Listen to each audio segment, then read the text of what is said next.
ઉપલેટામાં ગુજરાત કિસાન સભા દ્વારા સરકાર દ્વારા અમેરિકા સાથેના મુક્ત વ્યાપાર ડ્યુટી ફ્રી કપાસ આયાત કરવાનો પરિપત્ર પાછો ખેંચવા મામલતદારને આવેદનપત્ર પાઠવ્યું છે। ગત તારીખ 13 ઓગસ્ટના રોજ મુક્ત વ્યાપાર સમજૂતીને લઈને ઉપલેટામાં કિસાન મજદૂર સંઘ દ્વારા દેખાવો યોજી વિરોધ નોંધાવ્યો હતો, જેમાં ભારત સરકાર દ્વારા અમેરિકા સાથે મુક્ત વ્યાપાર સમજૂતી કાયદા લાવવામાં આવી રહ્યા હોવાની શંકાએ ખેડૂતો અને મજદૂરોને મોટા પ્રમાણમાં નુકસાન જવાનો ભય હોવાની બાબતે વિરોધ નોંધાવ્યો હતો। સરકાર દ્વારા ચાલી રહેલા સમજૂતીને કારણે અન્ય દેશોની ખેત પેદાશો આપણા ભારત દેશમાં આવી થઈ જશે, જેથી આપણા દેશના ખેડૂતોને તેમની પેદાશોના ભાવ પૂરતા નહીં મળે અને ખેડૂતોનો બરબાદ થઈ જશે, જેને લઈને ગુજરાત કિસાન સભા દ્વારા દેખાવો કરવામાં આવ્યો છે। આ બાબતે નોંધાવેલ વિરોધનું પરિણામ વર્તમાન સમયની અંદર જોવા મળ્યું છે, જેના વિદેશમાંથી કપાસની આયાત માટે સરકારે છૂટ આપવા સ્થાનિક ખેડૂતોને પૂરતો ભાવ નહીં મળે અને વેપારીઓ તેમજ ઉદ્યોગકારો સસ્તા ભાવના કપાસની ખરીદી વિદેશ મારફત કરશે, તેની સીધી અસર ભારતના ખેડૂતોમાં પડશે તેમજ ગુજરાત સહિતના રાજ્યોમાં ખેડૂતોને કપાસના ભાવો ઓછા મળશે અને અંતે કપાસની ખેતી ઓછી થશે,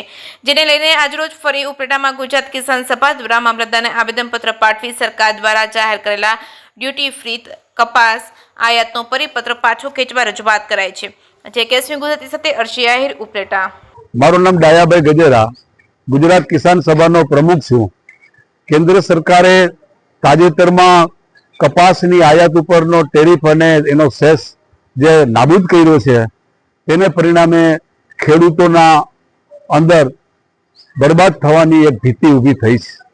વર્તમાન સમયમાં ખેડૂતો કપાસની ખેતી છોડી રહ્યા છે, પૂરતા ભાવ મળતા નથી, ઉત્પાદન થતા નથી અને ગુજરાતમાં પણ કપાસની ખેતી ઓછી થઈ રહી છે। તેવા સમયે સરકારનો આ નિર્ણય ખેડૂતો માટે કુંઠારા ઘાત સમાન સાબિત થશે। કેન્દ્ર સરકારે અમેરિકન સરકાર સાથે કરેલા જે કાંઈ વેપાર સમજોતા છે, સમજોતા અંતર્ગત વગર ટેક્સે આ દેશમાં વિદેશી કપાસ આવે તો દેશના ખેડૂતોના કપાસની હાલત કફોડી થાય અને ખેડૂતો બરબાદ થાય।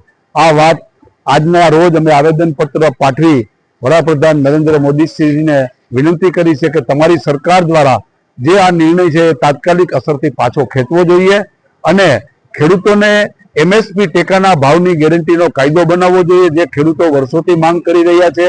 C2 પ્લસ 50% મુજબ એના ભાવ મળવા જોઈએ અને દરેક ખેડૂતોનો કપાસ ખરીદી થવો જોઈએ, નહીતર ખેડૂતો બચી શકે નહીં, ખેડૂતોની રોજગારી બચી શકે નહીં। આ હકીકત સરકારે સમજવાની જરૂર છે।